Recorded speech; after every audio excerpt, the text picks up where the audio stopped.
What you're telling me is that music is about to stop, and we're going to be left holding the biggest bag of odorous excrement ever assembled in the history of capitalism. 1974, 1987, 92, 97, 2000, and whatever we want to call this. It's all just the same thing over and over. We can't help ourselves. I say when we sell. Hey, I say when we sell.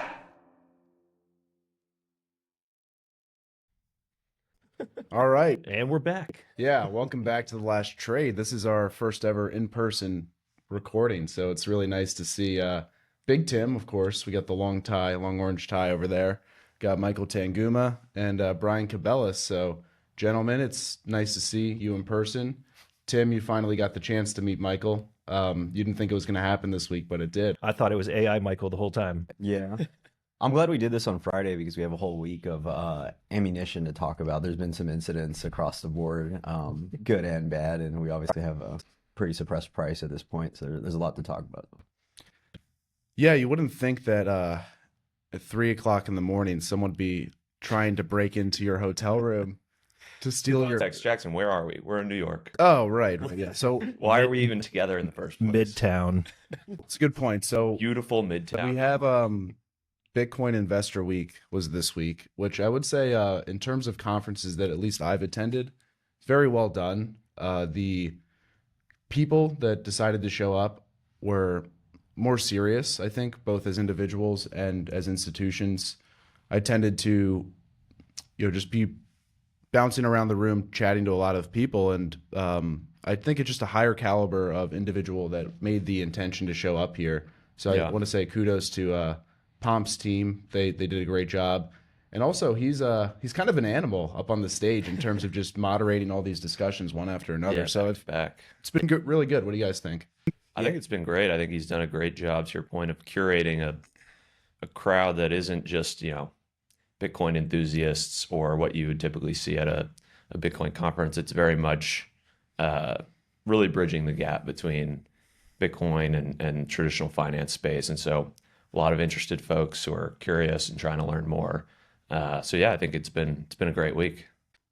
Yeah, agreed. From the start of the week, we did something with Pomp and the Strive folks, and on Tuesday there was a very buttoned up crowd full of probably closer to 30 wealth managers, asset managers. Interesting to see a group like that on the middle of a Tuesday show up, and very lively. It went on for like closer to a little over 2 hours.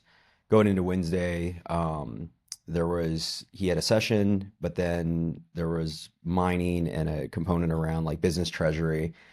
And then going into Thursday, Friday, more of a panel session. But to your point, definitely an animal, a hustler, like just working his ass off. Pretty impressive, actually. And Caroline, too, should get a shout out. She's done a lot of work behind the scenes to pull it all together.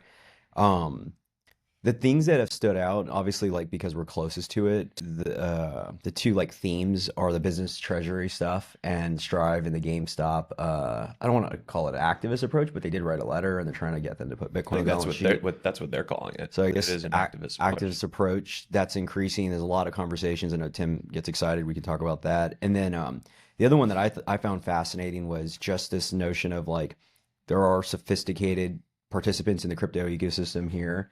And they are talking about like the way like Bybit is a big topic, security, and then also like just ledger and kidnappings and all that. And the solutions are like specifically on the Bybit custodial problem is just like it's just assumed you just have to diversify across all these different exchanges or custodians if you're going to operate in this space. And I think it's kind of funny because it's just like in my mind I always just anchor back to FDIC and like assign a broken market structure that you can't leave too much money in a single bank. Like that's not a good sign of a society, of like a market. And it just happens to be in Bitcoin. You just have to like spread your shit around everywhere because you're not sure who's going to rug you. And everyone assumes that's just like how we're going to operate. And we're only at 80,000. What happens when we're at 800,000? Like the risk it doesn't 10x, it almost like 100 to 1,000x's, and nobody really has solutions for that. So yeah, the market structure is totally broken. A lot of the conversations in this week, people noticed the on-ramp vest. So I think the branding, people noticed that this week, but a lot of people still don't fully understand what we do. So a lot of people would just come up and ask about the company. And the way I started a lot of the conversations was that just point to the numbers. There's $600 billion of losses in Bitcoin and crypto custody. And so, Michael, that ties into your point where there's this broken market structure where if you're an individual, or more so on the institutional side as corporates or institutional investors, they diversify various custodians because they don't want to have the chance of having a permanent loss of capital of their total allocation to Bitcoin. And so what we've seen then is because of this broken market structure, it's either you park it with one institution or you manage it all yourself. There's been such a tremendous amount of losses. And a lot of the people that attended, of course, there are people that were representing institutions. I noticed a lot of, I'll just quick side note. I noticed a lot of quantitative crypto funds. I don't know how many quant funds need to exist to underperform Bitcoin, but there was a lot of them at the conference. But anyways, a lot of these individuals recognize that existing solutions are insufficient. So I thought that was a great place to anchor to, because everyone, if you've been in the space long enough, you recognize it's a challenge to manage the asset for the long term. Like Michael, you've mentioned about playing hot potato with it, right? You don't really know where to go with your Bitcoin for the long term. So yeah, I think the one aspect though that where there's a big gap with everyone here is it makes complete sense that it is a gap, because on one side of the quote unquote sophisticated working in the market, you are working generally for someone and you assume this is like what the market provides, so you use it. Like that's what you do. And then if you're a custodian or an exchange, like to do anything like what we're doing, you can't even fathom it, because you have to think about, well, the fallacy that they believe like custody goes to zero. So how could you like aggregate enough partners enough to coordinate and work together and then have enough fees to go around it? So it's just like an impossible thing for them to think about. On the other side of it, and this sounds like super like maybe controversial or whatever, but it's like everyone's really, really short Bitcoin. Like if there's a reason why it's only 80,000, there's very few people have material wealth, meaning like something that's substantial to them, including people here. And so if it's an individual, if they've got material wealth, they end up in the point you described of taking custody, and then they're very uncomfortable, and then what we do makes complete sense, and they're like, tell me more. And then the thing that you and I have seen, and maybe you guys as well, is like we talked to a lot of family offices, a lot of people managing significant, increasingly like people reaching out to us. The problem with it is that they're managing other people's capital. So it's like a big leap. You have to have a strong pain point or you're going to get fired, which probably both won't happen because it's such a small percentage of the family offices. Again, they're severely underallocated for what we know where this market's going, and also just like as it relates to other assets. So it's all on Coinbase. And like to get them to leave it off Coinbase, you have to not only have a step function improvement, you have to help them mitigate some disasters like point in their professional career. And that's all coming. We know it, but it's just still very early. And people just really have it. All this boils down to people don't feel the pain because they don't have enough Bitcoin. Yeah, that's definitely part of it. I think, Jackson, it's always good to reference the losses because it is just a stark reminder of like how different this asset is from a custodial perspective, and how it's been the largest pitfall of owning the asset over the first 16 years of its history is securing it in a way where you don't get knocked out of the game. The other way that I've spoken to folks this week, because you have a 2-minute conversation with someone and you have to sort of, why does on-ramp exist effectively? The way I like to, impart it on people is like, you need fault tolerance, you need redundancy, and multi-institution custody is the only way to get that real fault tolerance in a setup where you don't have to just spread it out and hope that, hope and pray that your custodians don't get rugged. You spread it out in a way where it's actually possible where, something could go wrong with a single custodian and you're not knocked out of the game. You're not losing 20, 30% of your assets. And that resonates with folks because, they've just never heard that was even possible, because even if they know what multisig is, and this goes back to the Bybit hack stuff, if we want to get into that, it's like, yeah, great. Putting aside for a second the differences between Ethereum-based multisig and Bitcoin multisig, but like, yeah, it's great. They were using a form of multisig to secure their Ethereum, but you still have the single entity risk, right? And so if something goes wrong, whether through malfeasance, negligence, or whatever else, multisig doesn't you kind of defeat the purpose of multisig if the entity itself can be compromised. And that's why, you need to spread out the keys across distinct entities. Yeah, that was the thing that like kind of blew Pomp's brain when we were chatting about before we did the preamble at this lunch, was describing what we did and was breaking down that as the price appreciates, the ROI increases at the individual level when it comes For attackers, you mean? Yeah, for the Yes. attackers, whether it's an individual and staking out your house and putting together how you manage your multi-sig or your individual custody, all the way to the Bybit situation. Like it's written, there's reports on this that Lazarus embeds themselves in organizations, and it's very similar with Coinbase. If they manage 700 billion a day, and it's 1.4 and then 2.1, and like as the value increases, it just makes sense to play the longer game to infiltrate. Tim, I'm curious how this ties into the business stuff, because it just hit me like we talk about it, and obviously sounds like talking our book about, and we said this at this lunch. It's like it's all great. Everyone has their business strategy, increase equity value, all the stuff everyone's excited about. But the second one treasuries lost their assets, all that shareholder value just gets wiped away. But what just hit me when Brian was talking was that that's going to be like whenever that does happen, every other business has to use what we do or figure it out because they can't afford, right? Like there are people who are like, well, why would you just leave this at X exchange? So curious, like how you think about that, because I know you're in those circles, and like I don't think custody. We were talking about it last night, and it's kind of interesting. Where like they talk about the strategy of getting exposure, and then how are they going to like pump it and market it, but they like bypass the execution of like the acquisition coupled with custody that never gets talked about. And I'm pretty confident like some think about it, but they're just like, oh, we're just going to go Coinbase. Yeah.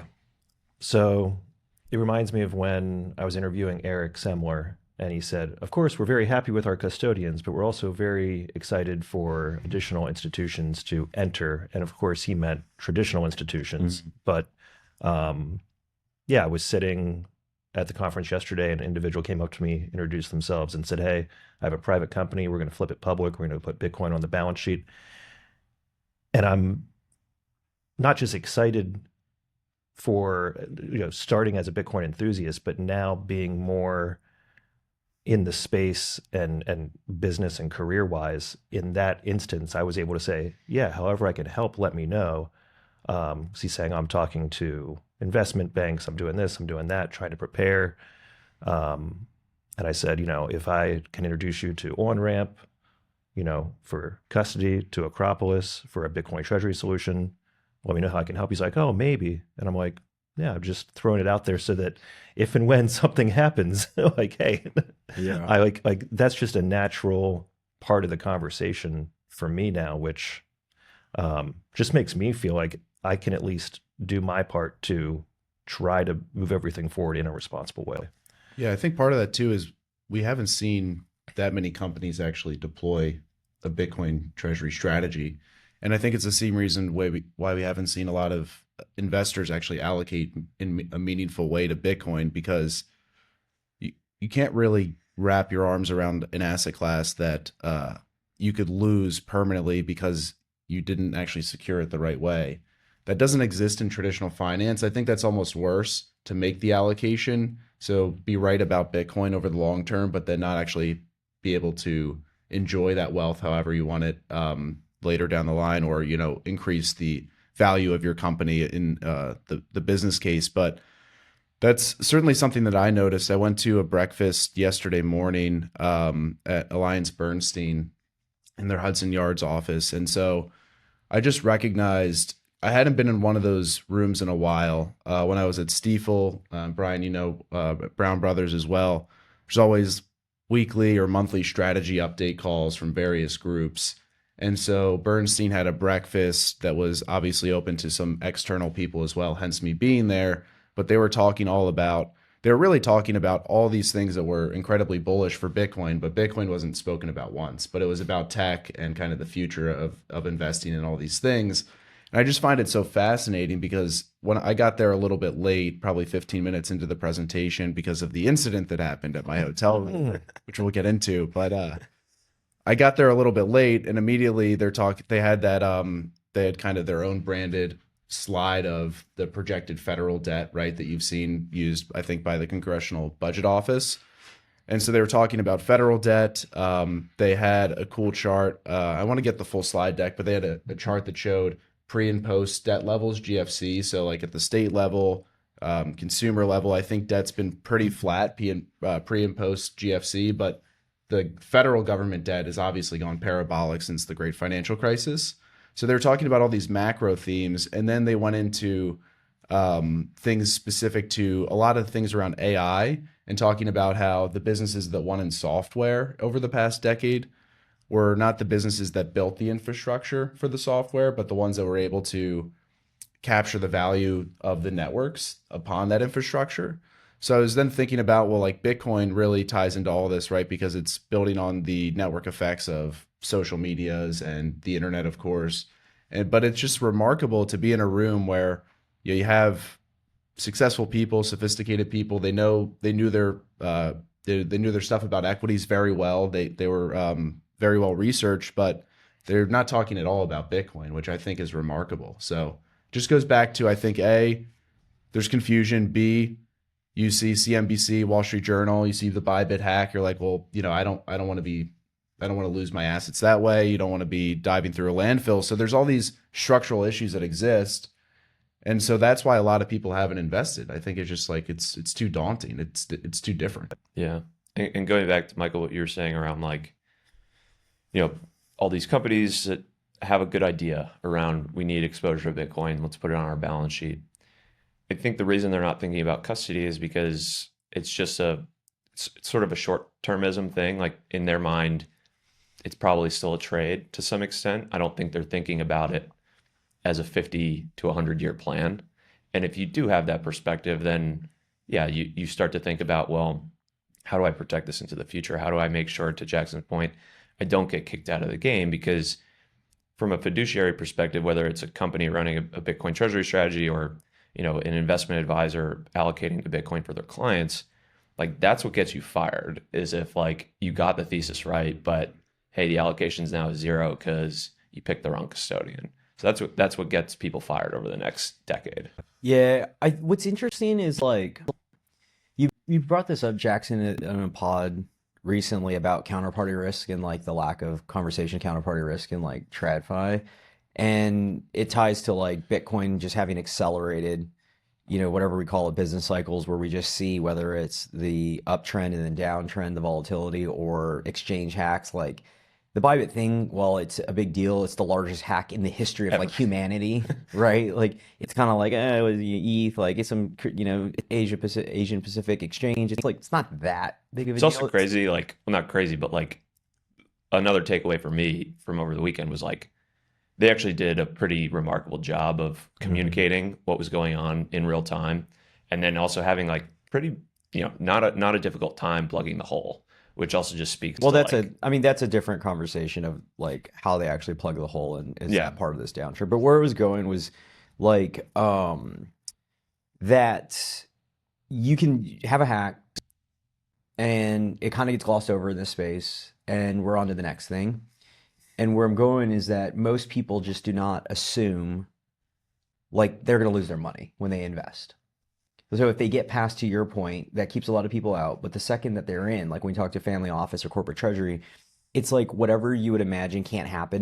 The best one that I think of is the dollar. So everyone here, we just assume the dollar will always exist. And we all know that you can go down a laundry list of currencies that have, basically hyperinflated. But when we're here, it's like impossible. COVID was another kind of example of it. Like when you saw it happen, you're like, holy shit, I didn't think this could happen in the United States. Point being is that people just like inherently do not believe that an exchange or their custodian will collapse. And they forget that 22 was just there. And it's just like embedded in the psyche that like it couldn't happen to me. Like I can't get like somebody kidnap my family for my Bitcoin or all these things, even though we know there's like lists and lists of people that have documented it and some that haven't. And so it's just an interesting thing. And I think it's because we're US based, because in all these other markets, like when a lot of our European clients, they ask for 7-day periods between the two key signings because of the exact like kidnapping situation that they just unfortunately have to deal with.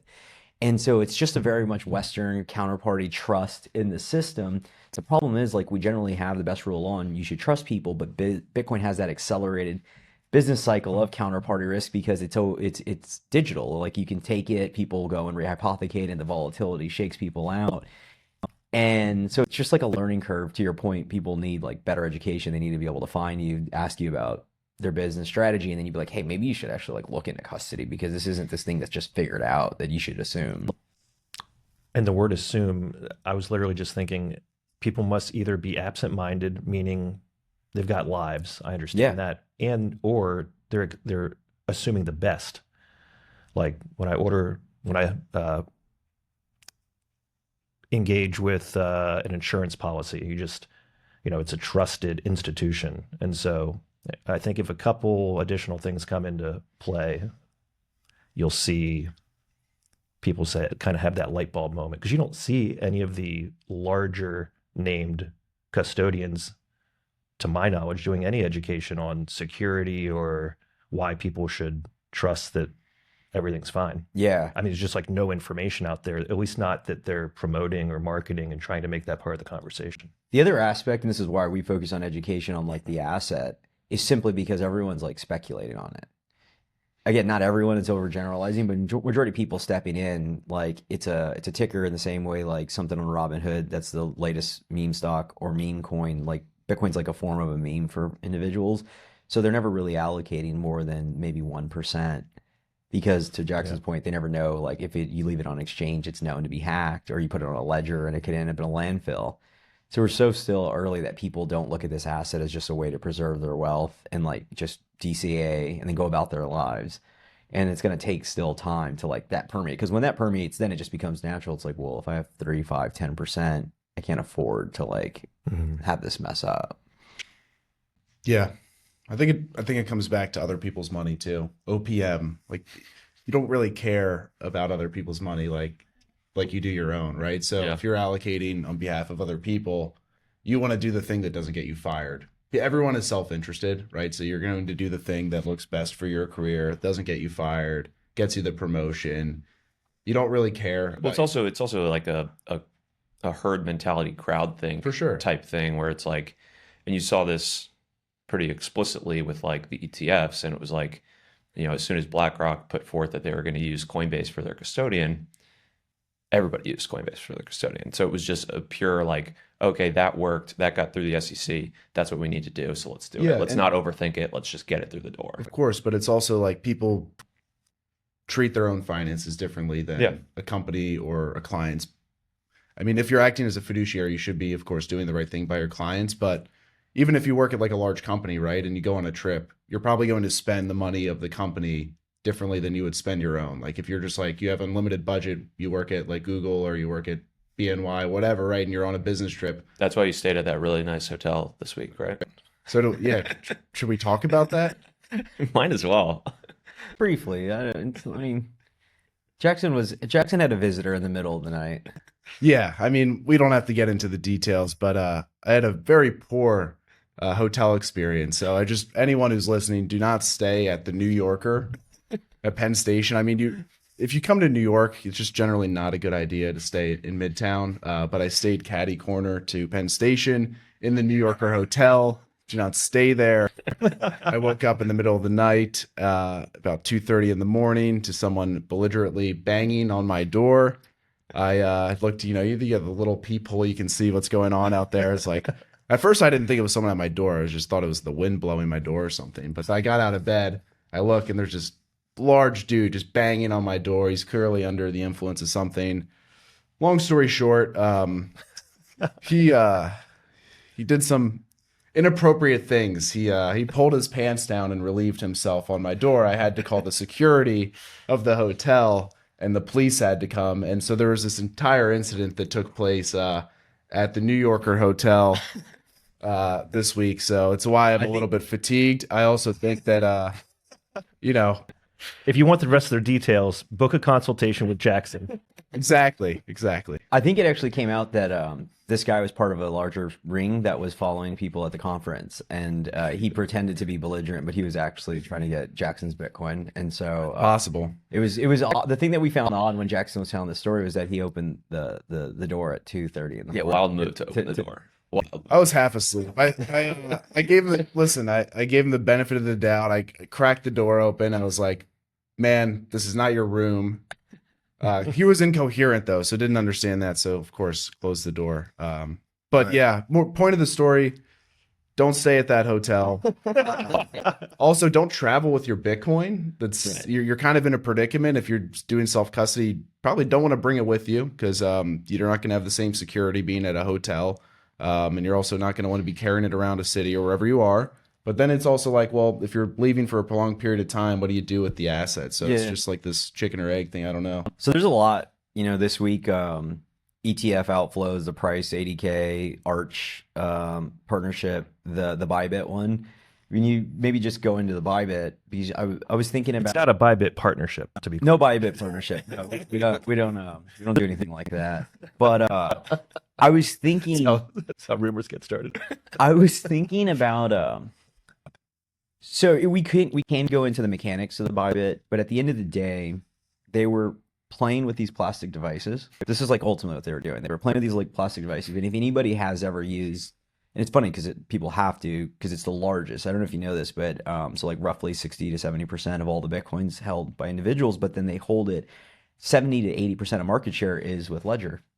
And people don't generally upgrade because it's just like you park it there and it's really scary to upgrade. So you're using this like little. Yeah, everyone's scared to touch it. So you just sit it. You just hope it's there. Yeah. And the old ledgers. Have you ever played with a ledger? Oh, we got to get you on. They're amazing devices. The Mickey Mouse device? Yes, it is. It is a phenomenal thing to experience because the user experience is horrible. It has two buttons.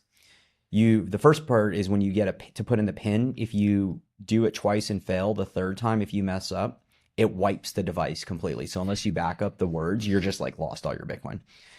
But then this thing back in the day for like, so the screen is only, call it like an inch and a half. And so a Bitcoin address, if you think about the length of it on a screen, is probably like 3 inches, if not longer. So you can't ever see the full thing. So it just like goes back and forth. And when you have to do multi-sig, it gets a little more complex just in regular Bitcoin, but you can at least like view the address. Where I'm going with this is I'm thinking about the Bybit hack and like just watching people manage billions of dollars and plugging this like plastic. We joke about this on the show, but it's just like these people are managing significant wealth and they're just like clicking buttons. And part of the hack with the Ethereum deal is that like, because it's a smart contract, because Bitcoin doesn't have native multisig, that you never can verify the address on the device. Cause that's just like a known thing. If you're going to manage your own keys, you got to be able to verify on the physical device where you're sending it. You don't want to trust an internet connected browser or, your computer in general. So it shows a hash. It doesn't actually show the address. So the person's just clicking and they're just busy and they have like shit to do and probably liquidations, whatever happening. So they're just clicking addresses that aren't actually sending the 1.2 billion to their own wallet. And that's how this happened. And I was just thinking about like, it's just a wild like setup that we're at, a serious market, 100K of all these things happening. And that's how people are managing crazy amounts of wealth. I mean, I will say, for myself personally, yesterday was the first time I saw an executive at the conference with a security guard with them, with a bodyguard.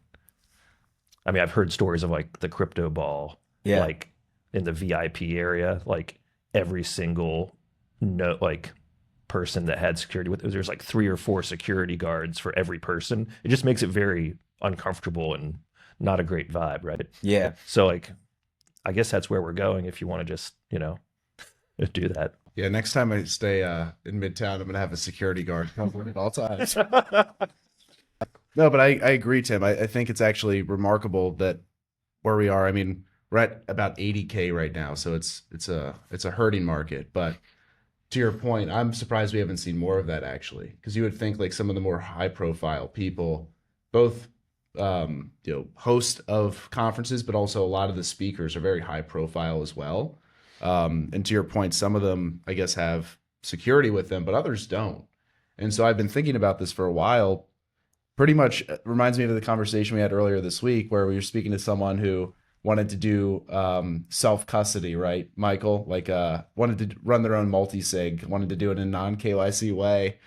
We talked through it. Michael is kind of like poking holes in it, but ultimately this guy works at a crypto company. So it's like, all that doesn't matter. You work in the industry. It doesn't matter if you do all this non-KYC stuff. People know that you're earning potential and you're likely saving your money in Bitcoin and crypto. So it's like anyone who's, I think, works in the space or frequenting conferences. A lot of these people that I met this week, they go to conferences, like several conferences a year. Yeah. Like, And there's a sad thing that we just like, for better or worse, we get the tail end of like the bad stuff that happens, right? Like we export inflation, the like misery or whatever we want to call it, like the disparity in wealth has increased. That's like unquestionable in the US as far as outside.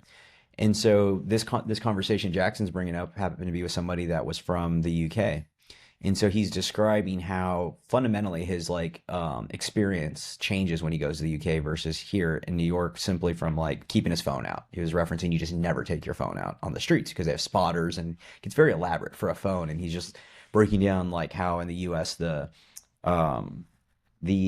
like criminals are more, you know, higher end or whatever. And I'm like, well, it's not really true. It's just like it's A, like where you're at, but B, that ultimately gets exported over time because more people here, the disparity increases.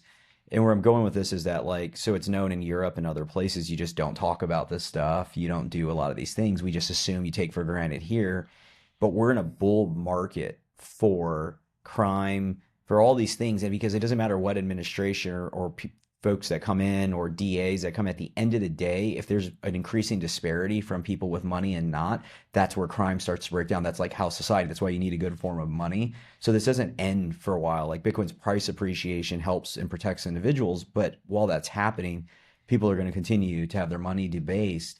And so all this stuff is just going to be even more pronounced. And it's sad and scary because like I think about it personally, what you're describing, it's like the security guard for the individual is actually probably the less, it's like the 2D version of security. It's the family that is probably more susceptible to having bad things happen because that's like, you know, child care, wife, you're lucky enough wife works from home or doesn't work and is out and doing things. And like, those are the easier targets because like, you know, that's the one you're just going to be like, take all my Bitcoin. I don't care. Like I want my family back. So anyway, I think this goes back to just a sign of broken market structure because you don't kidnap like Jeff Bezos or people that have large equity positions because like the amount of controls to roll out of that position take weeks to get it and you're caught by then. But in the crypto world, it's like, go get it from Coinbase or like tell me where your multi-sig setup is. And that's the reality of like needing controls and all the authentications that we work on too. Like we're just building a world for 250K Bitcoin. Right. And that's the other component which you alluded to is like, I think there's some cognitive dissonance where people see the stories of the kidnappings, the crime, and it's kind of similar to the custody situation where they're just hoping and praying that it doesn't happen to them. And that's just not the right way to look at it because to your point, like this stuff is going to accelerate. Like if you think about Bitcoin adoption, you know, how many people across the globe even know what the hell Bitcoin is? Like the same goes for criminal networks. And so as more people around the world learn about Bitcoin, so will criminal networks. And so you would expect all of this stuff to accelerate over time. And I think there's a large cohort of people who just assume, one, it's not going to happen to them, or two, it's, you know, we're good and it's not going to accelerate. And dumping in the ETF isn't the play. I won't dox who said it, but we were talking to somebody very notable in this industry, and they're like, yeah, I'm thinking about A, getting a security guard, and B, just putting, like, they were serious. It wasn't like a marketing deal. It was like just dumping all like my Bitcoin in the ETF. And because of this exact deal. So you could, like, that would be our ambition, right? It's that like, oh, like I'm just an on-ramp client. You can't rob me in the same way I have my assets in an ETF. Like it's very hard to move this allocation. Yeah. I mean, what's more important, that you own direct Bitcoin exposure or that, you know, you and your family can't be killed for your Bitcoin? Like it sounds hyperbolic, but for some people, if that's the decision they're weighing, they're just gonna be like, well, all right, I'll just have financial product in my brokerage account because it saves me a lot of trouble that I otherwise might have to deal with.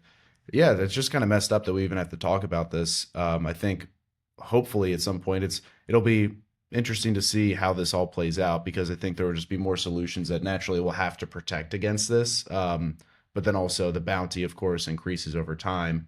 For me, it's becoming more and more clear that like I already use on-ramp for over 50% of my Bitcoin, but I want to be probably at 100% or like 95% because I just don't want to have to deal with any of the shit. I also don't want to own an ETF though. But I like just thinking through this in real time. It's crazy that these are real things that we have to consider because if I never went into Bitcoin, I stayed in traditional finance. Well, I wouldn't actually have to think about any of these like personal security issues. You probably own Solana too, but that's a different story. Let's go. Yeah, can I put my Solana with OnRamp? No, we don't have the ledger safe or whatever. Well, Maybe we can get the on-ramp swag store up because instead of hiring a bodyguard, you can just wear the on-ramp vest and then you're good. That's something. That's something early when we talked to Peter McCormick. He talked about like if you put like on ramp on your like Brinks or whatever, where it's like this house is secured by when it comes to like By on ramp. Yeah. It's just like in your front yard, that little sign. Yeah. Bitcoin custody is evolving, and as institutional allocators increasingly look to incorporate digital sound money into their portfolios, risk management and operational excellence are paramount. Both self-custody and single third-party custody expose institutions to significant vulnerabilities. That's why OnRamp is pioneering a new standard, multi-institution custody, which eliminates single points of failure, adding fault tolerance and redundancy to Bitcoin custody. With OnRamp, Bitcoin is secured in a segregated cold storage multi-sig vault, guarded by 3 independent institutional-grade custodians, none of which have unilateral control. Funds are fully auditable on-chain, cannot be rehypothecated, and can only move or be withdrawn at the explicit direction of the end client. Multi-institution custody removes the operational and technical burdens of private key management, providing an institutional-grade custody solution that meets the stringent demands of family offices, RIAs, endowments, and pension funds. We recently launched OnRamp Institutional, a dedicated segment of the business designed to provide secure, innovative Bitcoin custody and advisory solutions for institutions worldwide, providing allocators with robust security without compromising on accessibility, and allowing them to tap into a comprehensive suite of financial services from trading to lending and more, all built to institutional standards. Discover how OnRamp Institutional can elevate your firm's Bitcoin strategy. Schedule a consultation with our team to learn more at onrampbitcoin.com. Can we go to Jackson's Loan Chronicles and how is that happening? That maybe ties into Arch, and how are you thinking about leverage? I think it's a good time to lever up. Is that your plan? Yeah, so I need to get out of New York first. Why do you, help us understand why getting out of New York helps with your loan position? I need a clear head. You just need to know how much leverage to take. I need a good night's sleep. I need a day without any alcohol. I need to just, sober up a bit tomorrow, over the weekend, think through this in a bit more detail. But I mean, the way I think about it is I would never want to put a client or recommend something to a client that I haven't used myself. So that's why, I'm considering, or I will be taking a loan for sure. I just haven't decided what size. I'm going to take a loan because if I'm speaking to people about it, then I need to use it myself. That's just kind of how I operate. And then the second piece is, I think Bitcoin at 80K is cheap. I mean, am I the only way I look at it? It's down from 109 is the all-time high. So it's pretty considerable drawdown. And so I think if it's done responsibly in terms of how we have it collateralized with Arch and their product, how the custody is managed from a bankruptcy or remote perspective, being able to view it on chain 24/7, that all gives me confidence in terms of how the product is set up. But yeah, I mean, I would like to buy a little more coin. I looked at my Chase account. I told Brian I looked at my Chase account last week. I have no dollars to buy any more Bitcoin with. So there's only one way I could solve that problem. So, Jackson's alluding to this past week, we announced a partnership with Arch Lending. Really great guys. We spent a lot of time this week with Dhruv and Himanshu, the co-founders. Super excited for that product. There's a lot more to come. At the end of the day, there's been a big void since 2022 with the collapse of all the lenders. And lending really isn't, kind of like think about it like going to the gym. It's not really like complex. It just takes work and being very like discerning and actually getting it done. In lending, it's not complex, but it takes work in being conservative, having low loan to values, having segregated wallets that are titled to the individual's name, the ability to on-chain, all the things Jackson alluded to, the bankruptcy remote nature. And so they're doing things the right way. They have a lot of big plans when it comes to the capital market side, bringing in more liquidity. So we've had a lot of interest from our clients, and it'll increase. We have things coming about bringing it in the application, building on multi-institution custody. They offer lines of credit, which I think is really interesting, less from the leverage side and more of just like if you're very long Bitcoin and you need dollar liquidity. I think the term is like a lifestyle loan where you can like actually run the numbers, and if you have an asset that's appreciating at whatever percentage on an annual basis, you can do that math of taking the loan out, and then as the asset appreciates, you can always take a larger position. So you don't have to sell the Bitcoin, but you also have a steady flow of liquidity. So it's exciting times. If you want to reach out to learn about it, reach out. We'll talk about it. We won't talk about leverage. We'll just share like how to conservatively keep your Bitcoin while it's getting some dollars. Would it be correct to say there's like a loan product and then separately a line of credit product? I think so. The line of credit is interesting because it's kind of like it's like on top of the loan product. So like let's say roughly 50% loan to value. So for every dollar that you want to borrow, you're posting $2 in Bitcoin. And let's just say you took a $10,000 loan out. That means you put $20,000 in BTC. Well, let's say the price appreciates to 25,000 or 30, and you need some extra dollars. You can actually increase that amount of dollars you're taking from the existing position. Or if you want to top it off and then you want to just have that like line, you're not having to usually like loans, you have to go create another origination fee, which is generally like 1 to 1.5%.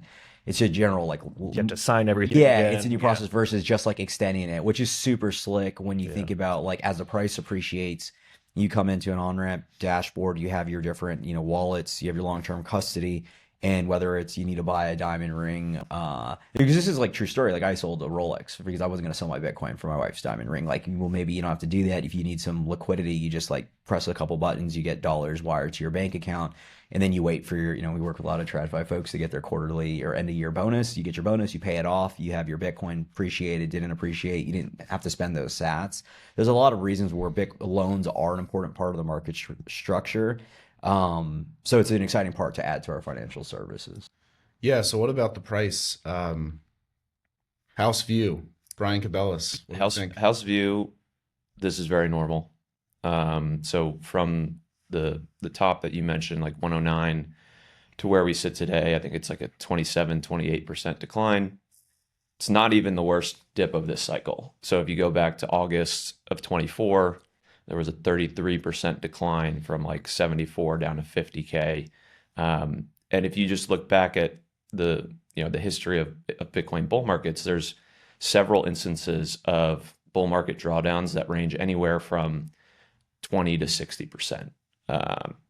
Average is probably around 30, 35 for a given bull market drawdown. And so this is, to me, like very normal, sort of what you would expect. And so I also think this particular drawdown, there's a lot of factors, right? There's a lot of sort of conversations at the macro level, and really what I think is less understood is like, there's some data you can look at, okay, like what coins are being sold, right? And so the vast majority of sell pressure right now is from people that have been holding Bitcoin for 1 to 6 months. So these are short-term holders who realistically probably are not the most sophisticated Bitcoin holders, don't really appreciate what they own, and so are more likely to get shaken out by broader macro turbulence, conflating Bitcoin with other risk assets and thinking that, if inflation is sticky, I don't want to own risk assets, when in reality, like the thing you want to own is Bitcoin if you think inflation is going to continue to rip. And so it's one, just, sort of less sophistication from more of these short-term players. I think it's also probably related to a lot of hedge funds that are just, again, trading this as a macro risk-on asset. And so all of that is to say, I think this is super normal, expected, and to your point, probably a good place to buy, good entry. Yeah, good point on the trading. I spoke to a number of fund managers with quantitative strategies this week, and they all probably underperform Bitcoin, but they're probably the ones trading right now. So, yeah, I guess it's nothing really to worry about. If anything, it's just an opportunity for people who want to add more to their position to do so. But with human psychology, people are always chasing the price when it's running high. The best meme that illustrates all of this is like the huge line of people to buy at 100K and no one's in line to buy at 80K. And it's just like, if except Jackson. Except Jackson. Yes. And And it's just And like, my yeah, and my if you midnight visit. rewound, if you rewound 6 months or less than that, it's like, yeah, people would be loving to buy at 80K if they knew where the price was going. So it's just like, it's again market psychology. It's funny because like it's not even a retail behavior. I just remember seeing this years on Wall Street too, where everyone just wanted to chase performance. It's like, oh yeah, no, I just want to allocate my money to whatever the best hedge fund was last year. Like, right? It's just, And it's almost never the best performing fund the next year. yeah. Almost never. I mean, obviously, like having all your net worth in business tied to it, like it's not fun seeing the price run or like drop, but it's also a little invigorating, like to feel something again, because it's just like I forgot what it feels like to really, you start Blood in the streets. you start tickling like 79K, and you like start feeling a little worried. You're like, wait, what's going on here? The last time that was like really that significant was the March 2020. Like seeing that just dropped to 3K. I swear I just sat there and I was like buying, but it was like the cognitive dissonance of like clicking. I had two phones because I was like got my wife's phone because I had maxed out on everything I had on this phone. So I'm like, and she was just like, I was up for it because I'm like managing, like I had leverage. This is why I always tell you about managing leverage. The point being is like, I was like, holy shit, like could this go to 0? Because we went from like 12 to 3 in less than 36 hours, and you're watching it fall, and so you're still buying because you're like, well, I guess I've just put everything in, so like we're just gonna ride this thing down to 0. But at the same point, you're like, it's we're nowhere near that. Yeah.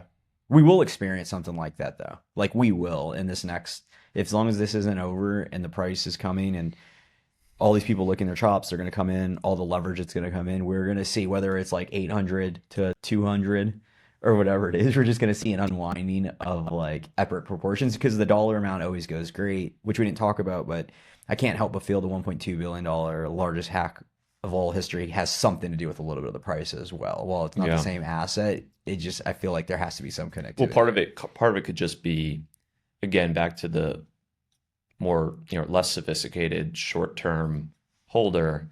They see this massive hack, the biggest in history, and maybe they're holding their Bitcoin on a different exchange, and they say, "Screw this, I'm out. I'm selling the Bitcoin." Like, because you don't know where the risky. contagion is and like what's going on. Exactly. So that could be a factor as well. Timbo, how much is like chops? How much is Sailor licking his chops right now? Just like seeing 79K. I mean, he literally tweeted, "Oh yeah, sell your kidney. Sell your kidney, but keep your Bitcoin." So I think he's still in. Yeah, there was a funny Magoo tweet about that last night. Just wondering what kind of drug Sailor was on. Yeah, it definitely sends the right message to hodl your Bitcoin. Yeah. Yeah, one thing I thought was interesting at the conference was Pompa brought out some controversial takes, which I appreciated. For some of the few talks I heard bits and pieces of. He actually mentioned it at the lunch as well that we had on Tuesday with Shrive about he asked people, raise your hand if you think that the budget will be balanced this year. And like 5% of the people raised their hands. And then he's like, well, I believe with over 50% confidence that it'll happen this year. So then it went into a discussion of like, is this bad for Bitcoin, blah, blah, blah, if the federal government's more responsible with their finances. And the way I think about this is that at least for the foreseeable future, Bitcoin will always have some correlation to the responsibility of the federal government to monetary conditions. But I do think that that's going to just become more and more muted over time because it's kind of a very dollar-centric or U.S.-centric view to think that if the government gets it all under control, which they won't, there's a number of reasons why over the long term won't happen, but it could happen in a given year potentially. I guess it wouldn't be a 0% chance. But so it's a U.S.-centric view to say that, government, balanced budget, that happens for a couple of years. Bitcoin, there's no reason to own it anymore because people outside of the U.S. don't own it only because of debasement. I mean, there's a lot of other reasons why you'd want to own it, just in terms of being able to send it anywhere in the world, not have it be confiscated, et cetera, et cetera. So I think ultimately what's happened is the first 15 years are more driven by liquidity. It's kind of this like post QE, post GFC environment where just tons of dollars and other currencies floating around, zero interest rate policy. I think that'll come back. It inevitably has to, just given the debt-based system. But I do think with more institutional investors coming in, sovereign wealth funds, central banks, etc. That'll still be part of, I guess, the reason to own Bitcoin, but it won't be the majority reason to own it. It kind of bothers me, like the whole framing of it, because it doesn't make any sense. I mean, we didn't get a chance to, I didn't bring it up at the lunch because there was a lot of people, but like, it doesn't matter if they balance the budget or not for Bitcoin's price for a number of reasons. Like, one is you have, whatever the total addressable market of like value that exists, and then you have this little asset, and there's value at a neutral store value that has a finite supply, and it's still so relatively small. So as long as that still maintains independent of balancing the budget. But that's just one position. A bigger part of it is, at the end of the day, and this is the thing that like people just don't get, is what gives the dollar value has nothing to do with guns or law. It all has to do with people have debt obligations, independent of federal debt. Like, they have their own personal, if they're a business, if they're an independent, credit cards, like they owe, and they will never be able to repay that debt because of the amount that has been created. It will be destroyed. Commercial real estate is probably one of the best examples of this. So when that has to de-lever, there's too much debt and not enough dollars. You have to inject liquidity or everything falls apart. So unless we're going to go into complete anarchy, they're going to have to continue to debase the currency to keep the system alive. And that's ultimately what drives Bitcoin's value. So independent of any like balancing a budget, like they just have to increase the supply, however they do it, however they mention it. And that's what will ultimately drive Bitcoin's price appreciation, because people protect themselves from it. It's really that simple. But people get caught in a lot of this like minutia of like global macro. It's like, at the end of the day, they have to make more dollars, because if not, the whole system just collapses.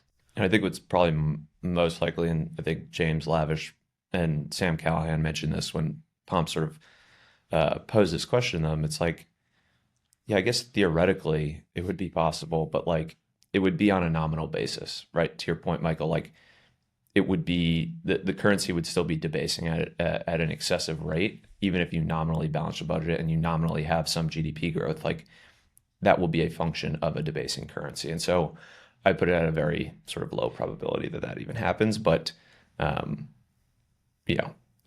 all of the good that Doge and Elon can do, like you're not fixing the entitlements issue. You're not fixing the 36 trillion.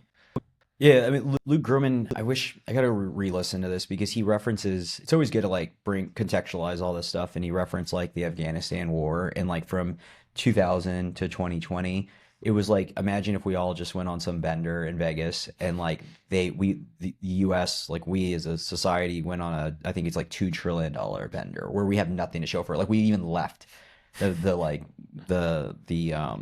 weapons, the equipment, like it's there. So we like gave it to them. It's like somebody has to pay for that. Like that debt exists. It does all this stuff in a vacuum, like from all of the bad fiscal and monetary policy. So it has to come to roost.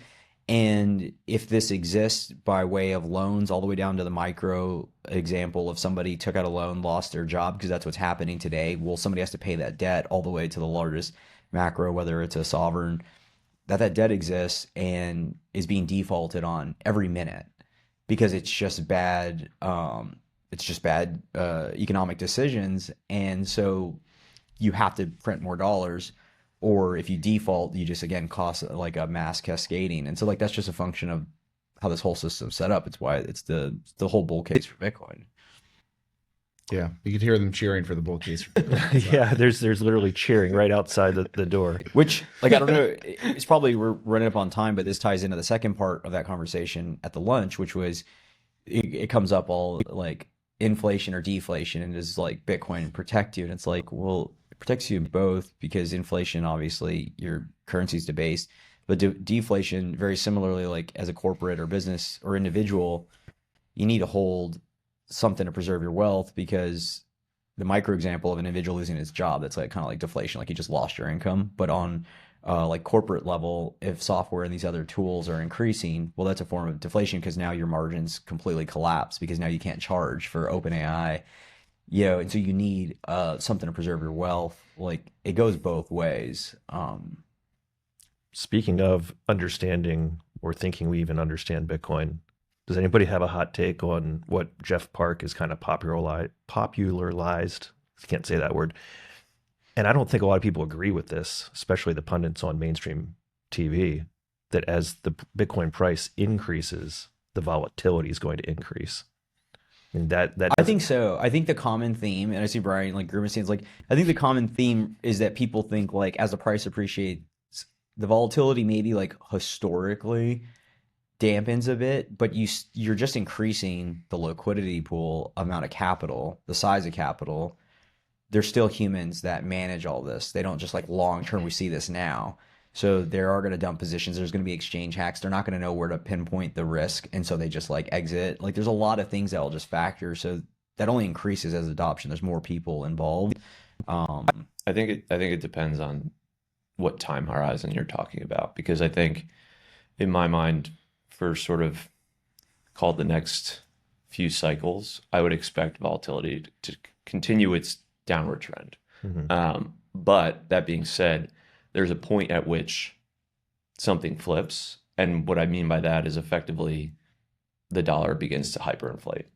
And so that would then, you'd see much more volatility in Bitcoin's price, obviously. And it would probably break that historical downtrend. But it's very hard to say when that happens, whether it's 5 years from now or 50 years from now. It's very hard to say.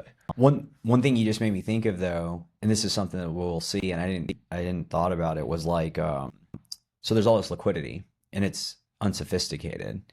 And so you get 5, 10, whatever, more corporates come in to buy Bitcoin and their stock performs and the price is running. There's all this capital that's going to want businesses to deploy a similar strategy, but they're going to want them to do more leverage. More leverage. They're going to have less sound economics from a cash flow perspective.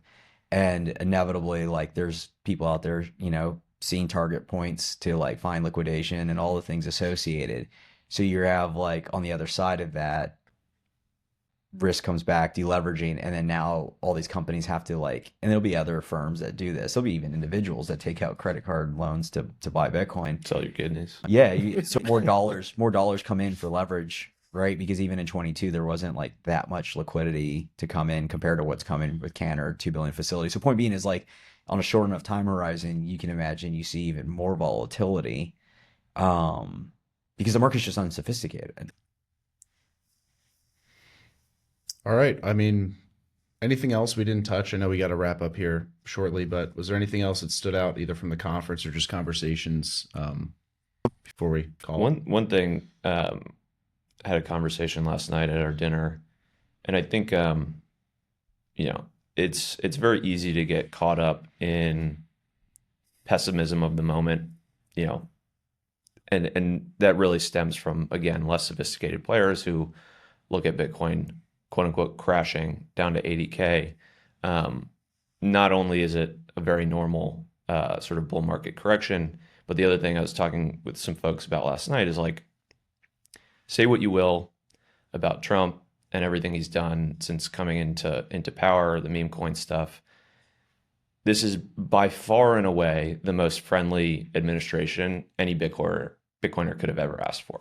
If you rewind a couple years, having this level of enthusiasm from cabinet members, personal interest in the assets from cabinet members, it's a completely different paradigm than has existed in Bitcoin's entire history. And I think it's easy to lose sight of that when, the price doesn't skyrocket immediately to 250K. It's like, okay, yes, but like all of these things that we've been, wishing for and hoping for from just, letting Bitcoin businesses operate, letting people self-custody the asset if they want to, letting people run a node, mine Bitcoin. Like we're starting to see those protections be put in place. The basics. We're starting to see that stuff be protected at both the state and federal level. And there's general enthusiasm and optimism for reshoring a lot of the innovation in the space. And I think that's just incredibly positive, and it's important to keep that in mind when, you see people on Twitter saying it's over. Is it over? We'll find out next week on The Last Trade. Good to see you guys. A lot of fun hanging out this week. I guess main call to action here would just be don't stay at the New Yorker Hotel if you're at the city ever. And get in touch if you want to discuss any of this. We didn't have the on-ramp terminal pulled up today since we were recording in person, but that's always a good one if you want to just pay attention to what's going on beyond the price. So yeah, we'll see you guys next week. Thanks for listening to this week's episode of the show. If you found the information valuable, please share the episode with a friend or leave a rating on your favorite podcast app. All the links we discussed in today's show will be in the show notes inside your podcast app. Before we finish, a quick reminder that on-ramp media is for informational and entertainment purposes only, and nothing should be construed as investment or legal advice. Regardless of where you are on your Bitcoin journey, we'd love to hear from you. Visit onrampbitcoin.com/contact to schedule a consultation with one of our private client advisors.